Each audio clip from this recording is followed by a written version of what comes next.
Karena dia berpikir dia paling pintar gitu.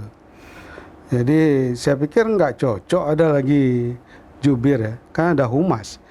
Humas itu resmi pegawai yang digaji oleh negara, karirnya dari bawah yang memberikan pemberitahuan ataupun informasi-informasi publik berkenaan dengan pemerintah kepada rakyat.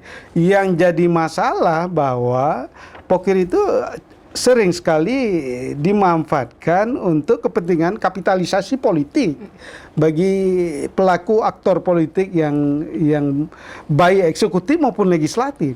Bukan legislatif saja, eksekutif juga ada. Legislatif dan para kepala dinas dan SKPA yang masih bebas dan masih bangga dengan merampok uang rakyat itu, memakan uang rakyat.